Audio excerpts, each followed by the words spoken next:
ગુરુજનો તથા વાલા વિદ્યાર્થી મિત્રો, મારું નામ મનસીબેન રીતેશભાઈ ગામિત, પ્રાથમિક શાળા સયાજી ગામ, તાલુકો ઉચ્છલ. આજે હું વાર્તા કહેવા આવી છું, જે આપ સૌ શાંતિથી સાંભળશો. મારી વાર્તાનું નામ છે સિંહ અને ઉંદર. એક મોટું જંગલ હતું, તેમાં ઘણા બધા પ્રાણીઓ રહેતા હતા. ચિત્તો, દીપડો, હરણ, સસલું, રીંછ, ઉંદર. તેમનો રાજા હતો સિંહ. સિંહ એક દિવસે શિકાર કરીને આવતો હતો, ત્યારે એને ઘટાદાર વૃક્ષ દેખાયું.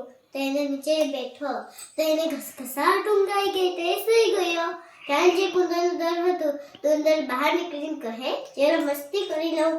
તો ઉંદર સીડી પૂછી વાટે અને સીડી પર ચડી ગયું. ઉંદર દોડ કૂદમ કૂદ કરવા લાગ્યું. સિંહ ધીરેથી આંખો લઈને જોયું, તો ઉંદર હતું. તો સિંહે ઉંદરને ઝડપથી પકડી લીધું અને બોલ્યું, મૂર્ખ, તને ખબર નથી હું જંગલનો રાજા છું? તો ઉંદર ડરતા ડરતા કહે, રાજાજી, માથી ભૂલ થઈ ગઈ, ભૂલ ના કરું, મને જવા દો. તો સિંહ કહે, પણ તે મારી ઊંઘ બગાડી, તેનું શું? તો ઉંદર કહે, રાજાજી, તમારા પર જ્યારે બી કોઈ મુસીબત આવશે, હું ચોક્કસ આવીશ. તો સિંહ કહે, તું નાનકડો અમથો છે, તો મારી શી મદદ કરીશ? તો ઉંદર કહે, રાજાજી, મારી ભૂલ થઈ ગઈ, હવે હું આ ભૂલ ના કરું, મને જવા દો. તો સિંહ કહે, હું હમણાં જ ભોજન કરીને આવ્યો છું, એટલે હું તને જવા દઉં છું. તો ઉંદરનો આભાર માનતા જ એના દરમાં જતો રહ્યો. થોડા દિવસો પછી બે શિકારી શિકાર કરવા આવ્યા. એ લોકોએ ઝાડ પાથરી અને ઝાડ પર ચડી ગયા. તે જ રસ્તેથી સીધો પસાર થતો હતો, તે ઝાડમાં ફસાઈ ગયો. તેને જોઈને શિકારી તો ખૂબ ખુશ થયા અને એની માટે ગામમાં પિંજરો લેવા દોડ્યા.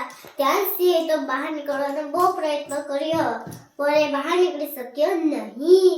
એણે ગર્જના બી કરી. તે ગર્જના ઉંદરે સાંભળી. ઉંદર તો તે દિશા તરફ ભાગતા ભાગતા આવ્યો, તો જોયું તો સીધો ઝાડમાં ફસાયેલો છે. તો ઉંદરે નાના દાંતથી એને ઝાડને કાપી નાખી અને સિંહ ઝાડમાંથી મુક્ત થયો. સિંહ ઉંદરને કહ્યું, ઉંદરભાઈ, તમારો ખૂબ ખૂબ આભાર. તમે મારો જીવ બચાવ્યો છે. હું તમને મારો મિત્ર બનાવવા માંગુ છું. શું તમે મારો મિત્ર બનીશ? તો ઉંદર કહે, સારું, આથી આપણે બને ભાઈબંધ. એટલામાં તો શિકારીઓ બી પિંજરો લઈને આવી ગયા હતા. સિંહને બહાર નીકળેલો જોઈને બંને ડરી ગયા અને સિંહ ગર્જના કરીને બંનેને ભગાડી દીધા. ત્યારથી બંને મિત્રો હળી મળી રહેવા લાગ્યા. આ વાર્તા પરથી આપણને બોધ મળે છે કે કોઈને પણ નાનું સમજવું નહીં, નાના મોટાની કદર કરવી જોઈએ.